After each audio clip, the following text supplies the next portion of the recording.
अस्सलाम वालेकुम रहमतुल्लाहि बरकातुहू।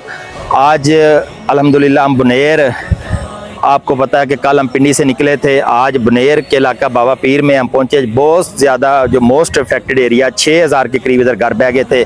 तो आप भाइयों के तावन से हम ये सामान लेके इधर पहुंचे। हमें ये एक कब्रिस्तान के साथ वसी ग्राउंड मिला है, जिसके अंदर हम आज ये डिस्ट्रीब्यूशन के लिए सामान रखा है।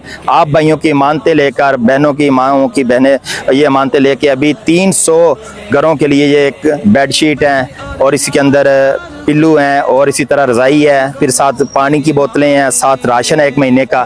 तो बहुत ज़्यादा मैं मशकूर हूँ तमाम माओं बहनों और भाइयों का जिन्होंने ये दिया। अभी इंशाल्लाह इसकी ये हमने तरतीब लगाई है, अभी इसकी कंट्रीब्यूशन करेंगे तमाम लोगों का सर्वे करते हुए। आप भाइयों को टोकन मिल गए हैं, चेक कराएं ज़रा। तो ये तमाम भाइयों को सर्वे करके हमने तकसीम कर दिए हैं। तो अभी इंशाल्लाह हम तमाम लोगों को ये उनके माँ बाप की अमानतें उनके हवाले करेंगे। ये मुस्तकीन है। बहुत शुक्रिया, जज़ाकुमुल्लाह खैर। अस्सलाम वालेकुम रहमतुल्लाहि व बरकातहू।